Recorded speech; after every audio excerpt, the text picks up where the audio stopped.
So this week I won 100% of my trades. I went 4-0, and in this video I'm going to break down every single trade I took, show you some insight on how you could have potentially got into the same trades and got the same results for the week. To start off, the first trade I took was an AU buy on Monday. As you can see from the chart, we are in an uptrend, which immediately just gave me a bullish bias. It made me try look for buys potentially, because my strategy is a trend following strategy.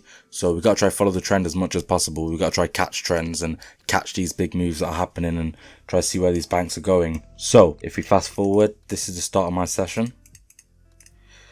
Now what can we see early?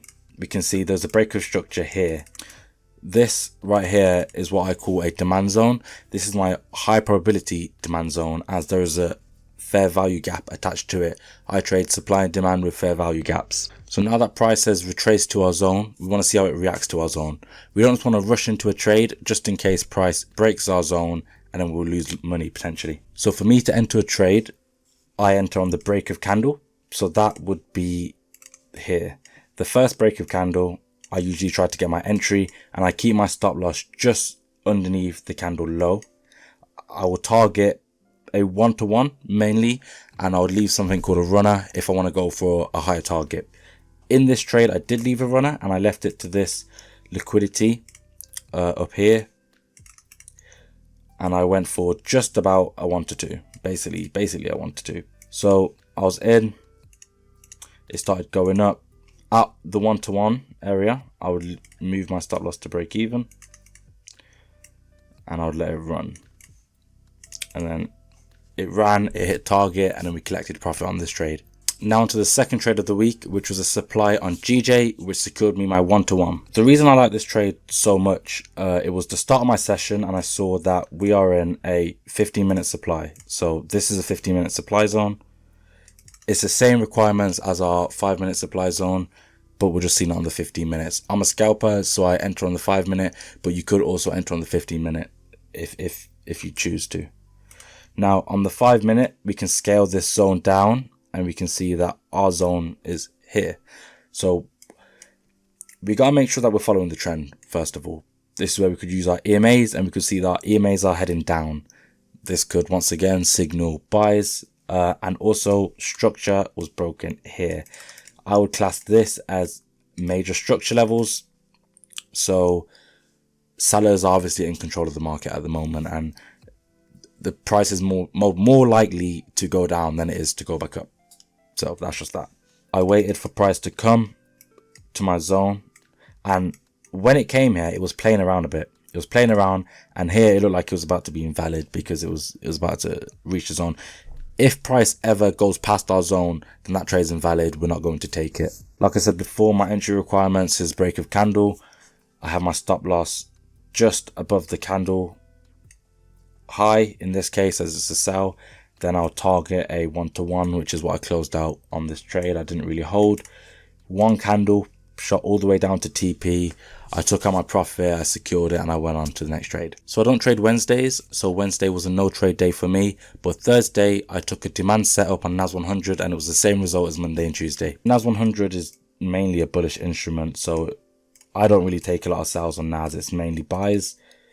But when I got on the market, okay, I can't use my mouse.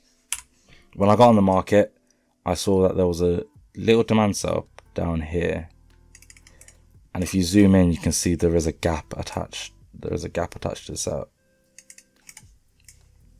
So I waited. I wanted to see if NAS would retrace back to this zone or would retrace down to this zone. Eventually, it did retrace down, and I got in on the break of candle. I had a pretty big stop loss, which is a bit risky, but you know, it's a high win rate strategy. So and I just got out. I just wanted my 1-to-1. I think I targeted just a little bit higher, so I targeted up here. I might have targeted there, but I got out around here,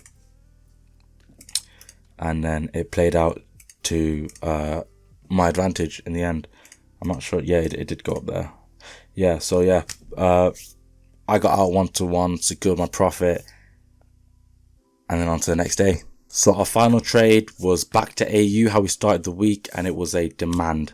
Now I got in this trade aggressive, as I'll show you when I get on the charts. To start our session, once again, we're looking at market trend. What is the market doing? We've been going up. When I started the day, I saw that we have a breaker structure here, which left us a high probability demand zone here. Like I said, I got in this trade aggressively because of how it was reacting as soon as it reached the zone. As soon as it reached, it literally went down and pushed up pretty much instantly. So I got in around about here. As I got in aggressively, I didn't have a candle to put my stop loss under. So my stop loss goes underneath the zone, or just where the zone ends or starts, I don't know. And I just went for my 1-to-1 on this trade.